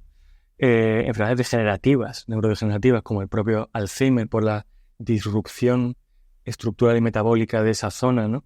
Y enfermedades genéticas, por supuesto, también. Y me viene a la cabeza, seguro que lo has visto alguna vez, ¿no? Las recomendaciones en algunos videojuegos muy centelleantes o con mucha luminosidad y con cambios de luz. Sí. ¿Eso puede generar epilepsia? Puede contribuir a desencadenar crisis dentro de determinados tipos de epilepsias con algunas causas, ¿no? Son epilepsias que llamamos fotosensibles. Fotosensibles, ¿no? No son todas. Todas las epilepsias no son fotosensibles. Hay algunas epilepsias generalizadas que son fotosensibles, las epilepsias focales que también pueden ser fotosensibles, como las de los lóbulos occipitales, ¿no? Porque tienen esa mediación de la visión, ¿no? Como hablábamos antes. Y no solamente tienen por qué ser los videojuegos, ni todos los videojuegos. Hay muchos niños a los que veo que les pregunto, oye, pero ¿y a qué juegas? ¿No? A lo mejor juega al ajedrez en la Play, no lo creo. ¿No? Muchas veces los pacientes son simplemente estímulos visuales repetitivos alternantes, ¿no? Muchas personas lo que nos cuentan, por ejemplo, es clásico el ir en el coche o en el autobús, ¿no? Y estar pasando por una línea de farolas, ir viéndolas de forma alternante y eso empezarte a generar los síntomas de una crisis, ¿no? Yo con videojuegos como tal he visto pocas, pero las hay. Llama la atención ese warning, ¿no? Que siempre ponen, da un poco de susto, ¿no? Y ¿qué hay que hacer cuando alguien tiene una crisis comercial? O si tú tienes una crisis comercial. Sí, pues mira, claro, como digo, hay cientos de tipos de crisis, ¿no? Hay algunas crisis en las que ni siquiera a lo mejor la persona que la está sufriendo pierde la conciencia, ¿no? A lo mejor esa crisis consiste en que se te empieza a mover un brazo solo, ¿no? Y se corta eso en 2 minutos, ¿vale? Y tú no has tenido ningún otro síntoma, no has perdido la conciencia, no te has caído ni nada, ¿no? Pero hablando de las crisis peligrosas, ¿no? Tomando como paradigma la que llamamos crisis generalizada tónico-clónica, que es esa en la que la persona, pues de repente pierde la conciencia, normalmente hace un grito o una expiración prolongada, gira la cabeza hacia un lado, se pone rígida, ¿no? Y entonces ya ha perdido la conciencia, empieza a convulsionar y si está de pie se cae, por supuesto. La de las películas, ¿no? Claro, justo, ¿no? Ahí hay que procurar que durante la convulsión, o sea, en el 99.9% de las ocasiones, ese episodio se va a resolver solo, sin hacer nada, en menos de 2 minutos, ¿vale? Pero durante el episodio, lo que hay que hacer es procurar que esa persona esté en un entorno donde no se vaya a dar ningún golpe. Pues si se ha caído al suelo, por ejemplo, poner algún cojín, alguna almohada, ¿no? Durante la fase convulsiva, normalmente nos gusta que la persona esté boca arriba, porque hay aquí un mito, ¿no? De poner a la persona de lado durante la fase convulsiva, ¿no? Y está bien, porque puede haber algún vómito, ¿no? Entre las razones es para eso, ¿no? Porque si hay un vómito, pues vomitas fuera y no vomitas sobre la vía aérea, ¿no? Pero hay mucho riesgo de que si tú estás rígido y convulsionando y te pones de lado apoyando el hombro, se luxe el hombro.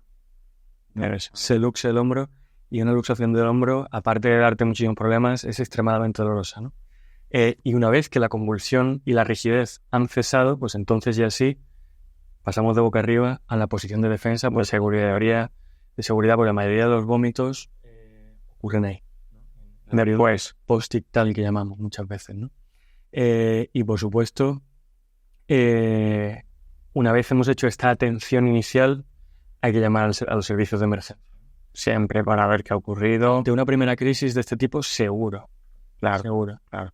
100%. Y antes has dicho que operáis epilepsia. ¿Cómo es eso de una cirugía de la epilepsia? Claro, pues tú fíjate que hemos hablado de lo que significa tener crisis o tener una epilepsia, ¿no? Pues hay causas de las epilepsias que son estructurales. Es decir, que es que hay una lesión en el cerebro que te está provocando las crisis, ¿no? O sea, lo que yo creo que la gente puede ver más claro es un tumor cerebral, ¿no? Pues eso es un proceso neoplásico, una masa que está irritando una zona del cerebro y modificando la electricidad de esa zona del cerebro y produciendo crisis, ¿no? Entonces, cuando tú abordas una epilepsia, tienes siempre 2 vías de tratamiento, ¿no? La de las crisis, que sería la vía de tratamiento sintomática, ¿no? Con los más de 30 fármacos antiepilépticos, anticrisis que tenemos, ¿no? Pero luego, paralelamente, si la conoces, tienes la vía de tratar la causa, la que sea, ¿no? Que también va a mejorar probablemente esa epilepsia. Entonces, yo tengo esa masa produciendo las crisis, puedo poner fármacos antiepilépticos y puedo quitar la masa. Claro. ¿No? Entonces, si yo quito la masa, estoy quitando la causa de esa epilepsia y la epilepsia, pues, si no se cura, que es lo más probable en ese caso, pues mejorará muchísimo, ¿no?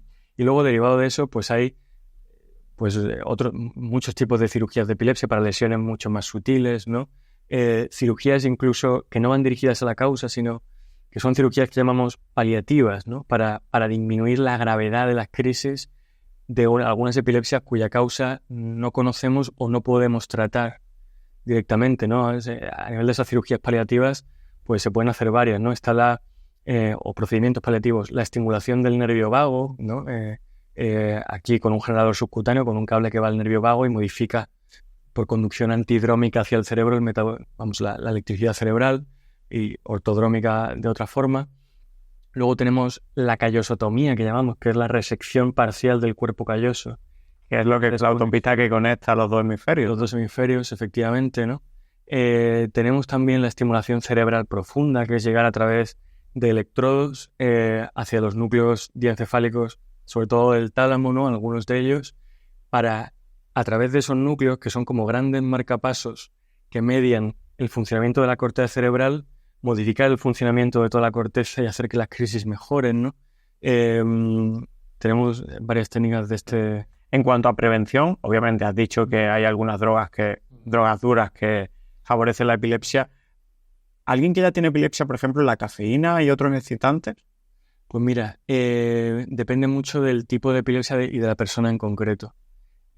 Una persona que tiene epilepsia, de la causa que sea, en general, no tiene por qué privarse del café o tomar más café de la cuenta. No, ¿vale? Otra cosa es que el café te produzca, por ejemplo, una serie de síntomas o una serie de modificaciones fisiológicas en tu organismo, taquicardia, ansiedad o excitación, y sea esa excitación la que tú sabes que te dan las crisis, ¿no? Vale. Entonces, ahí, por ejemplo, no debes tomar café ni otras bebidas energéticas. Y en esa línea, un estado de ansiedad, por ejemplo, o sea, te han dado una mala noticia, te han echado del trabajo, ¿eso puede generar una crisis? Sí. El estrés es uno de los desencadenantes, el estrés agudo, sobre todo, es uno de los desencadenantes más frecuentes de epilepsia. Y muchas veces, más que el propio momento estresante, que también, es cuando ese estrés de repente desaparece, cesa, y tú llegas a ese estado de relajación. Ahí es cuando uno tiene la crisis. Cuando cesa el estrés, curioso. Justo ahí, ¿no? Y de todas maneras, hablando de prevención, una de las causas más frecuentes de epilepsia, si no la más frecuente, es el ictus. Claro, o sea, el ictus. Para no tener epilepsia, por eso la epilepsia es tan frecuente, otras cosas, ¿no? En la población general, el ictus es muy frecuente, es realmente frecuente y dramático, ¿no? Claro. Pasemos también a otra enfermedad muy dramática, de las más dramáticas que conozco, la pondría incluso muy cercana al cáncer, es la enfermedad de Alzheimer, ¿no? Al final, el perder nuestras capacidades cognitivas nos asusta, y con razón, ¿no? Porque es como perder lo que somos, ¿no? No sé si el alma, ¿no? Es decir, dejamos de ser nosotros. ¿Qué ocurre en el cerebro, de forma muy simplificada, en una persona con enfermedad de Alzheimer? Pues mira, ¿qué es la enfermedad de Alzheimer? ¿Vale? El deterioro cognitivo, ¿vale? El deterioro cognitivo quiere decir eso, deterioro de las funciones superiores del ser humano, ¿vale? Así de forma básica. Es un término sindrómico, igual que epilepsia, ¿no? Primero que engloban muchas enfermedades dentro de ese propio término, ¿no? Causas de deterioro cognitivo puede haber muchas, ¿no? Por ejemplo, un ictus. Un ictus te puede lesionar una parte del cerebro y tú quedar con un deterioro cognitivo en memoria, en planificación, función ejecutiva, en visión, ¿no? Por ejemplo, una enfermedad autoinmune, ¿no? Donde haya una inflamación aguda o crónica del cerebro, puede originar un deterioro cognitivo. Y luego enfermedades que llamamos neurodegenerativas, es decir, enfermedades en las que por X causas las neuronas van muriendo poco a poco en algunas zonas del cerebro. Dentro de estos deterioros cognitivos de causa neurodegenerativa es donde se engloba la enfermedad de Alzheimer, que es la causa más frecuente de deterioro cognitivo neurodegenerativo de larguísimo. Con diferencia, ¿no? Con diferencia. Entonces, la enfermedad de Alzheimer, a grosso modo, el diagnóstico lo hacemos en función de si es probable o definitiva, ¿no? ¿Probable o definitiva? Siempre va a ser probable, porque para hacer el diagnóstico definitivo hay que hacer una biopsia cerebral. Es decir, no hacemos. Que eso es post-mortem. Se ha hecho en estudios post-mortem. Entonces, de forma probable, a través de una serie de síntomas y de progreso, es cuando hacemos el diagnóstico de la enfermedad de Alzheimer. Ahora también tenemos otra serie de biomarcadores que nos ayudan en el diagnóstico cada vez más precoz de la enfermedad de Alzheimer, ¿no? En base a la fisiopatología última de la enfermedad o a la que sabemos, última, lo he dicho muy rápido, a la que sabemos que está más relacionada con la enfermedad, ¿no? Que son las placas de amiloide y los ovillos neurofibrilares, ¿no? Entonces, la enfermedad de Alzheimer es este deterioro cognitivo en un cerebro en el que las neuronas van muriendo y que se caracteriza por placas de beta-amiloide fuera de las neuronas y ovillos neurofibrilares de tau, proteína tau, dentro de las neuronas, ¿no? Entonces tú el diagnóstico, pues lo tiras por ahí. Ahora tenemos, pues eso, biomarcadores que cada vez nos permiten hacer el diagnóstico más precoz en cuanto a analizar, por ejemplo, a través de un PET amiloide, ¿no? Tú puedes ver la cantidad de proteína beta-amiloide en el cerebro a través de una prueba de imagen no invasiva o también biomarcadores en suero y en líquido cefalorraquídeo, ¿no? Suero de sangre y líquido cefalorraquídeo, que es tanto igual beta-amiloide y tau, algunas fracciones de esas dos proteínas. Y las neuronas que mueren, ¿dónde mueren predominantemente? Porque imagino que no mueren en cualquier región del cerebro por igual. No, pues mira, esto ahora mismo está ligeramente entredicho, ¿no? Pero siguen una serie de progresión, ¿no? A lo largo de la enfermedad empiezan muriendo en una zona y terminan muriendo en otras, ¿no? Normalmente son zonas que pueden comenzar en regiones que llamamos de neurotransmisión colinérgica, de acetilcolina, sobre todo en zonas que tienen que ver con el lóbulo temporal y la región más interna de los lóbulos temporales. Y luego las neuronas. Ahí se involucraría la memoria. Claro. Vale. Y antes de pasar a qué ocurre en una persona que tiene Alzheimer, si tuvieras que disminuir al máximo, haciendo cosas que están en tu mano, hacer la probabilidad de tener tú mismo Alzheimer, ¿qué orden de 4 cosas haría? ¿Qué orden de 4 cosas haría? La primera es la más importante. Esto es una respuesta que no está resuelta con los más grandes investigadores de... Es una opinión tuya, entonces. Sí. Mira, yo haría ejercicio físico, buena nutrición, ¿vale? Sueño y escolarización. Escolarización. Pero me interesa mucho, o sea, el orden que tú has dado me parece muy irrelevante porque la gente que me ha salido así... No, pero bueno, consciente, ¿no? Al final sí lo habrás reflexionado mucho a lo largo de tantos años, ¿no? Y fijaos la importancia del ejercicio físico, ¿no? Incluso por encima de otras cosas como puede ser pues leer mucho, que es muy importante, o tener pues un nivel de educación superior, ¿no? Que yo recuerdo que las personas que habían tenido un nivel de educación más superior tenían menos riesgo de tener Alzheimer. Y es así, y es así. Pero si metabólicamente no estás sano, ahí hay poco que hacer. Obviamente vas a tener una reserva cognitiva que llamamos, ¿no? Pero...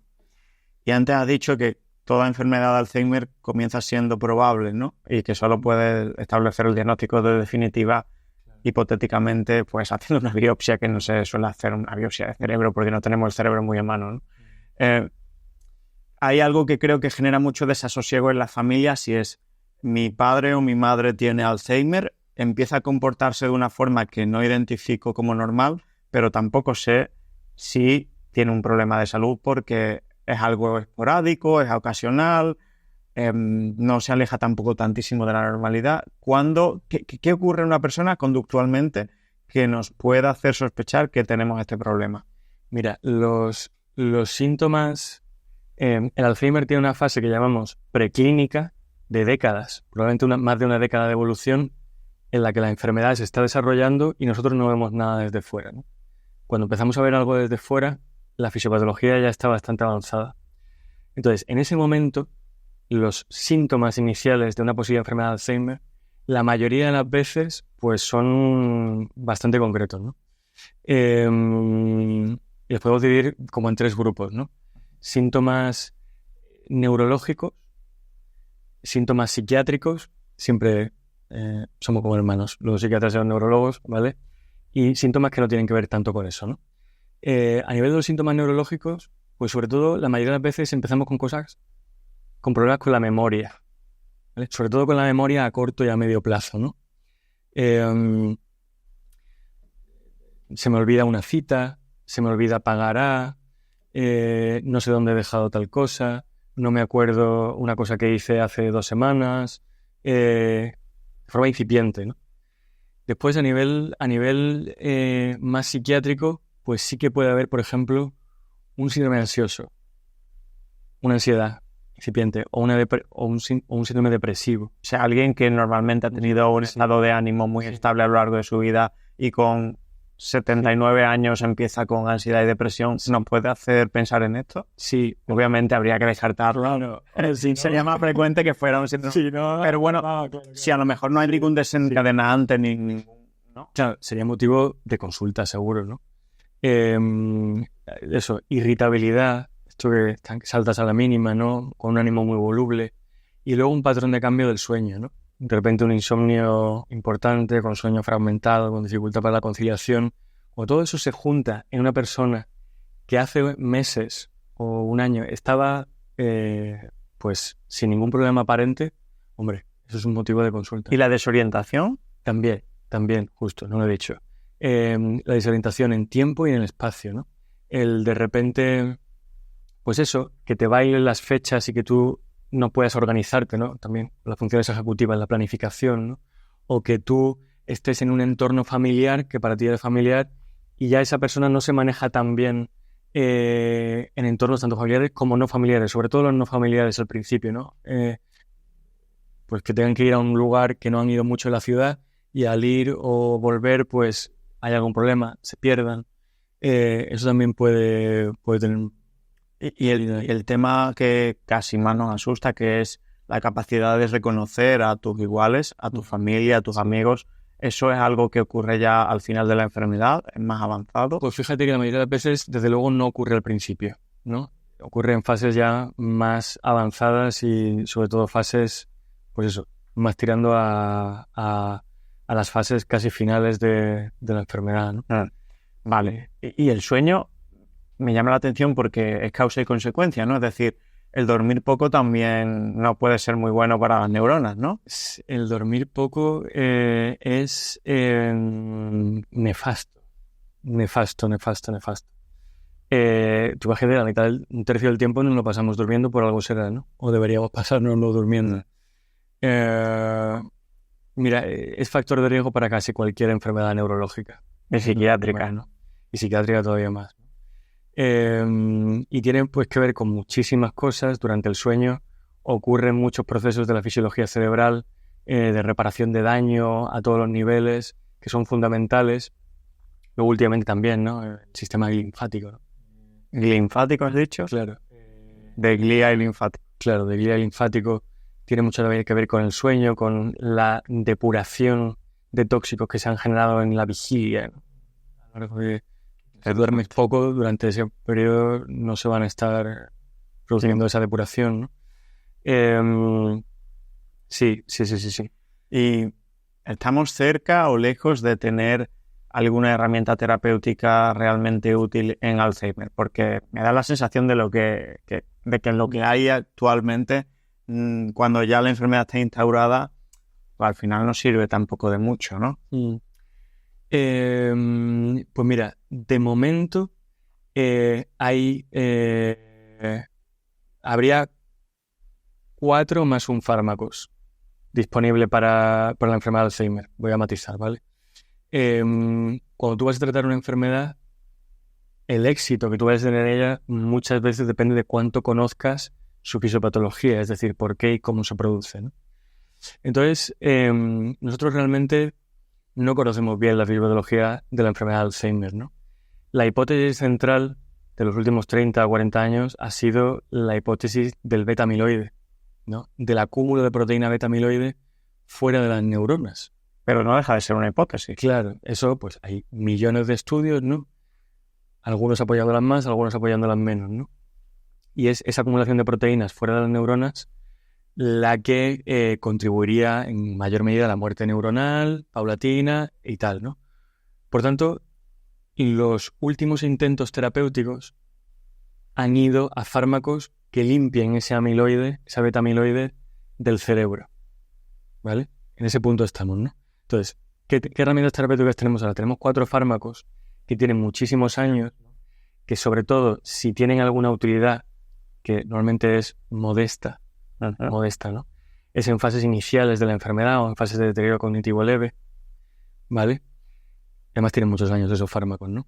Y recientemente, bueno, a lo largo de todas estas décadas se han estado generando ensayos de nuevos fármacos para limpiar ese beta-amiloide del cerebro, sobre todo anticuerpos monoclonales, ¿no? No han tenido efecto. No han tenido mucho efecto.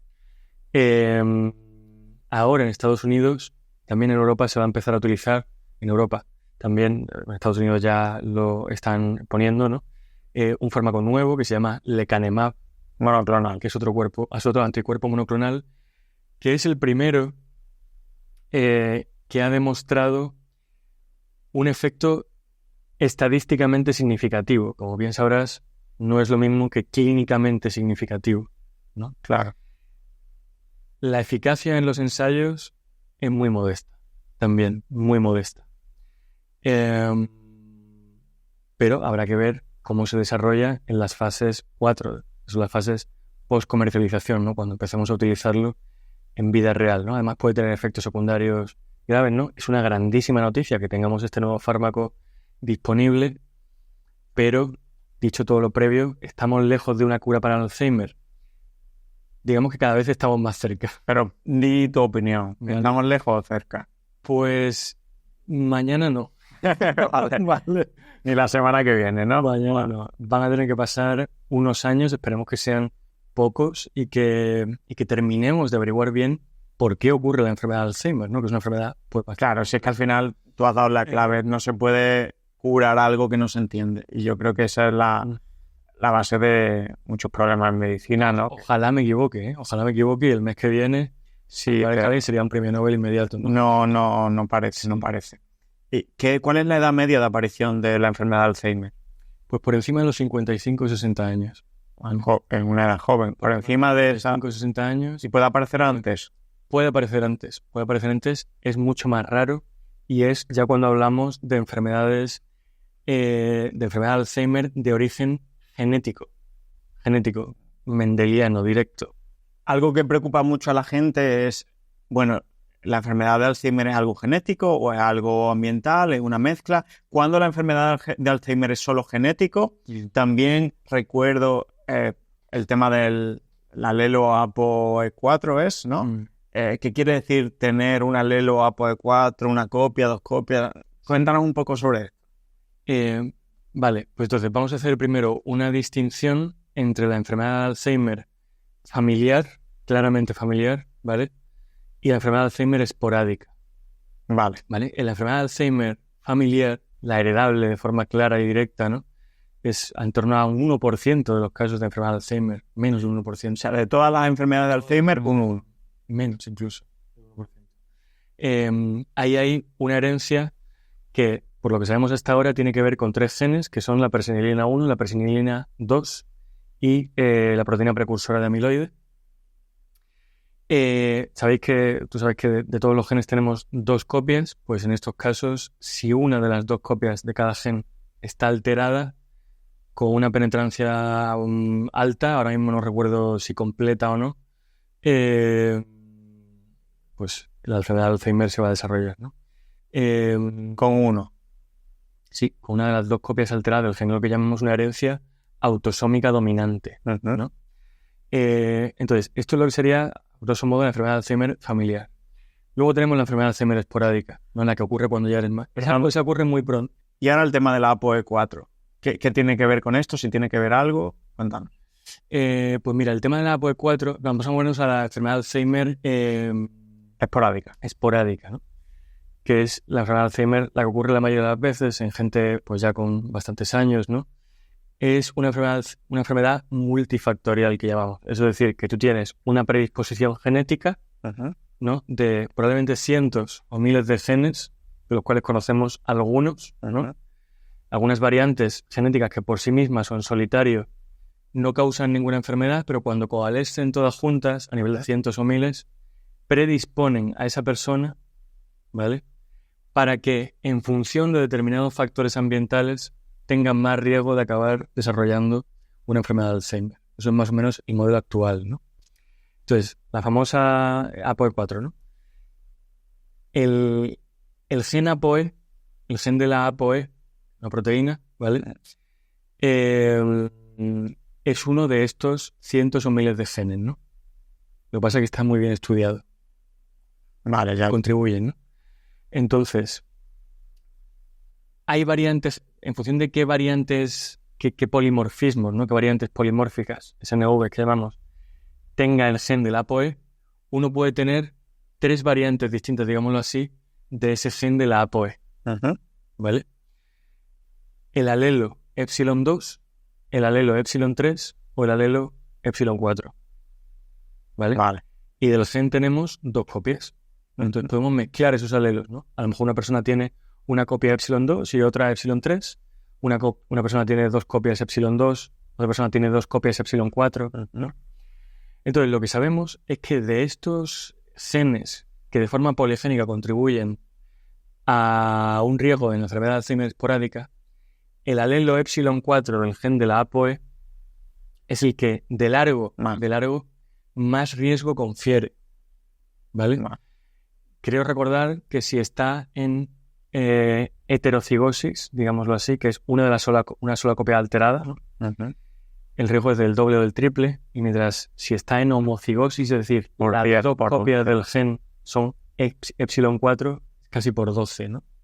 Con respecto a población general, que no tiene eso. Eso es. Pero seguramente, claro, pero hablamos de con respecto a población general sin el epsilon 4.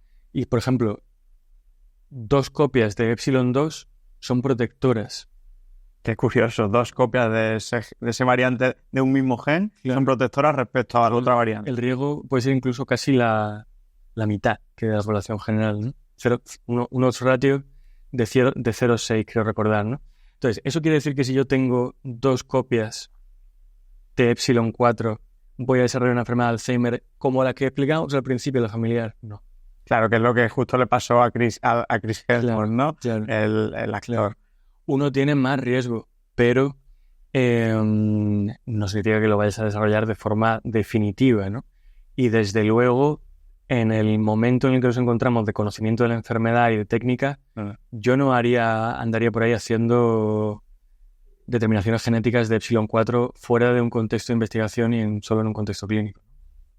Claro, porque es atrevido, ¿no? Y es difícil de dar un mensaje útil en la práctica a esa persona y un mensaje que no sea generar simplemente miedo, ¿no? Porque cuidarte nos tenemos que cuidar siempre. Vas a hacer lo mismo que es, o lo que deberíamos hacer, que es cuidarnos, ¿no? Claro. Sí. Súper interesante. Pues, bueno, Ojalá pronto tengamos alguna alternativa terapéutica, pero a día de hoy lo que sabemos es que la mejor forma de no tener Alzheimer es previniéndolo, ¿no? Y haciendo todo lo que hemos dicho en cuanto a estilo de vida para reducir el riesgo, que es mucho. Y por Dios, que esto nadie se sienta culpable, ¿no? Porque esto también lo veo muchas veces, a veces en la consulta, ¿no? Hay que llevar una vida sana, ojo, pero muchas veces, aunque hayas llevado una vida sana, pues no conocemos la enfermedad y el riesgo, por otros factores que no conocemos, está ahí, ¿no? Uno no debe culpabilizarse, yo no hice, fíjate, tal. No, ¿vale? Claro, sí, no es.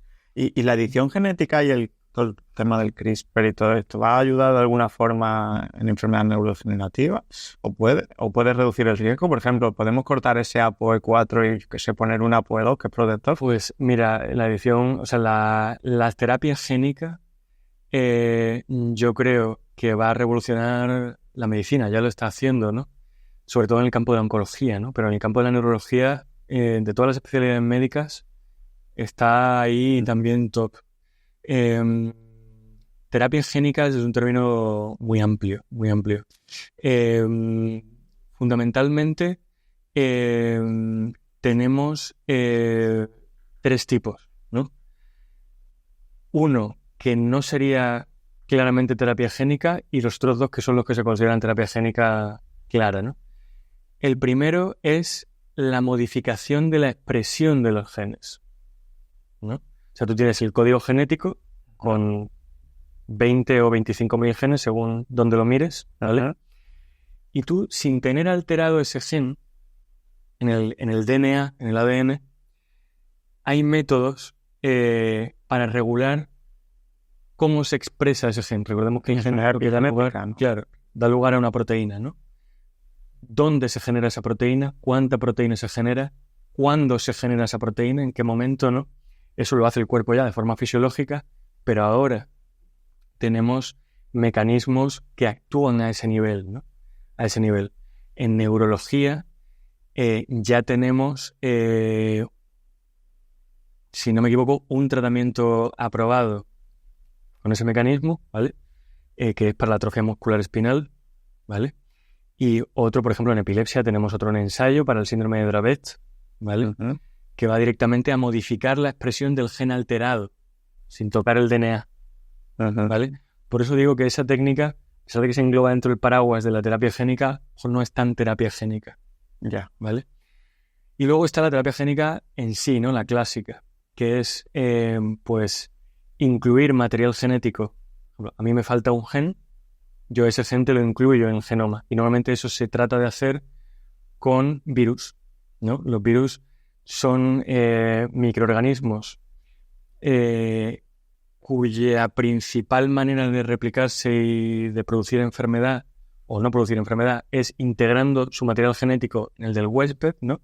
Entonces, si yo soy capaz de incluir un gen en un virus y ese virus inocularlo en una persona y que se reproduzca, por ejemplo, en todo un cerebro, pues entonces a lo mejor yo estoy consiguiendo meter un gen que antes no estaba en la mayor parte o en las partes que yo quiero del cerebro de una persona, ¿no? Cuando ese gen no existe, ¿vale? Muy interesante. Y luego la otra parte, pues es la edición génica, ¿no? Con el CRISPR-Cas, ¿vale? Que es, pues, corta-pega de dicho muy simple, ¿no? Muy simple. Eso tiene todavía, pues, muchos problemas. En neurología no tenemos ninguna terapia todavía. De vectores virales sí. De CRISPR-Cas no tenemos todavía ninguna, que por cierto fue descubierta por un español. Qué bueno. Sí. Entonces yo creo que todo esto estamos en una fase muy inicial, ¿no? Estamos todavía en pañales con respecto a la terapia génica, pero va a revolucionar. Veremos cosas interesantes. Y ya entrando de forma muy breve en oncología, porque si hay algo que nos intimide más que la enfermedad de Alzheimer, probablemente sea la oncología en neurología, la neurooncología, ¿no? La esperanza, bueno, la supervivencia de una persona que tiene un tumor, un diagnóstico de un tumor cerebral, es buena, mala, regular, depende, ¿no? Pero en general. Pues mira, depende mucho del tumor, por supuesto. Si quieres, podemos comparar con, pues, otros tumores o otros procesos oncológicos de otras partes del cuerpo. Sí, depende muchísimo del tumor, del tipo de tumor, ¿no? Bueno, lo primero que quiero decir aquí, la neurooncología está relativamente separada de lo que es la neurología en general, ¿no? Es un conocimiento muy, muy específico. Hay que formarse mucho en ella para saber bien de neurooncología, no en mi caso, ¿vale? Pero bueno, soy neurólogo y podemos hablar del tema. Fíjate que la mayoría de los tumores cerebrales, los más frecuentes que yo sepa y los más graves provienen de la glía, de la célula glial de la glía. No de las neuronas. ¿Hay tumores de neuronas? Sí, pero no son tan frecuentes o tan graves. Probablemente habrá que ver según qué casos, ¿no? Como los tumores que provienen de las células gliales, ¿no? De hecho, el más grave de todos se llama glioblastoma multiforme, o de los más graves, ¿no? Los más graves. Entonces, la supervivencia, en función del comportamiento biológico del tumor, de qué tipo de célula venga y de muchas otras cosas, ¿vale? A nivel genético y metabólico, pues varía. Pero de los más graves, pues la supervivencia es limitada, muy limitada. Yo te diría que menor que la mayoría de los tumores, ¿no? De tumores, ¿no? Porque son procesos expansivos dentro de la cabeza, con lo que ello conlleva. Hablábamos antes del cráneo, ¿no? Y de la limitación que ello conlleva para los síndromes de hipertensión intracraneal, de la pérdida de funciones, porque estamos hablando del cerebro, ¿no?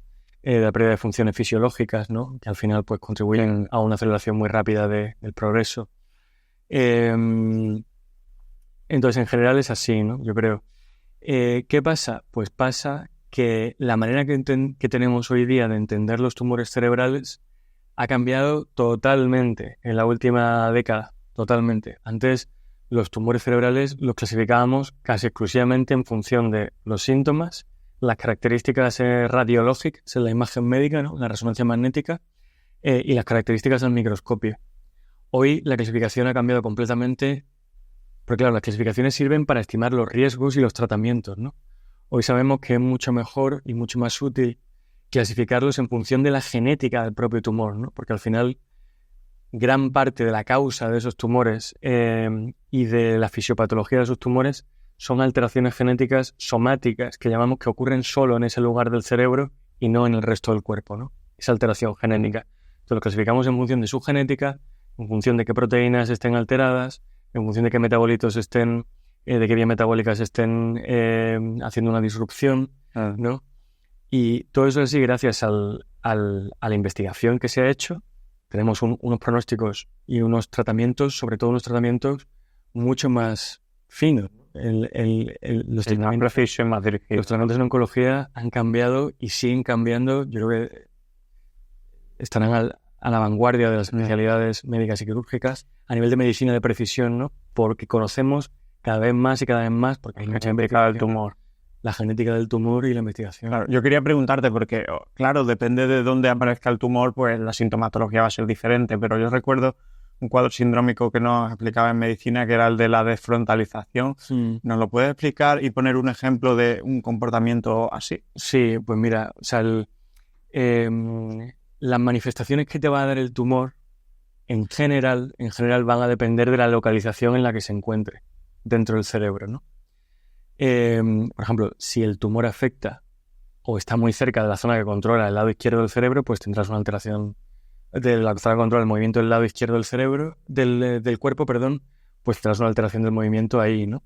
O si está cerca de la zona del lenguaje, pues a lo mejor te cuesta más hablar, o si está cerca de la zona de la visión, pues problemas de visión, ¿no? La mayoría de las veces lo común a todo el síndrome es el patrón temporal. El patrón temporal de la aparición de síntomas es muy importante para el neurólogo, ¿no? Al igual que antes hablamos de que en el ictus es una manifestación brusca, ¿vale? Ahora estoy bien, dentro de 10 segundos ya no estoy bien y tengo toda la sintomatología establecida. En los procesos expansivos, porque recordemos que un tumor es un sobrecrecimiento celular paulatino, más o menos rápido, pero no brusco, ¿vale? Se tiene que formar una masa. Entonces esa sintomatología ocurre de forma subaguda, que llamamos, ¿no? A lo largo de semanas o meses. A lo largo de semanas o meses se me instaura la sintomatología cada vez a más. Vale. Esa es, digamos, lo más común, ¿no? Esto quiere decir que toda la gente que tenga pérdida de fuerza en una mano a lo largo de semanas o meses va a tener un tumor cerebral. No, hay otras cosas, ¿no? En absoluto, ¿vale? Hay otras cosas, pero sería una de las cosas, en función de qué casos, a mirar, ¿vale? El tema de la desfrontalización, pues tiene que ver con la zona en la que esté ese tumor. Pero ya no solamente el tumor, cualquier otro proceso que afecte a esa zona, ¿vale? Pues ya sea un ictus, por ejemplo, ¿no?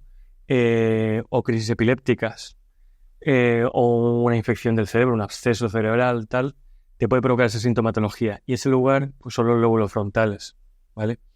Los lóbulos frontales, hablábamos antes de la creatividad, la matemática y todo esto, tanto el derecho como el izquierdo, tienen que ver con la atención, por un lado, la capacidad de concentrarte y de enfocarte en algo sin perder el hilo. Muchísimas cosas tienen que ver, ¿no? Pero fundamentalmente con eso y con el filtro que tú le pones a las cosas, con la impulsividad, ¿no? Nosotros, pues, nos comportamos en sociedad y tenemos filtro y somos poco impulsivos en general gracias a los lóbulos frontales, entre otras estructuras, ¿no? Entonces, si tú fastidias la función de los lóbulos frontales de cualquier manera, o por ejemplo con un tumor, ¿vale? Pues entonces empiezas a perder capacidad de concentración, capacidad de atención, empiezas a ser pues más impulsivo, a tener menos filtro, a ser menos reflexivo, a pensar menos lo que dices y lo que haces, ¿no?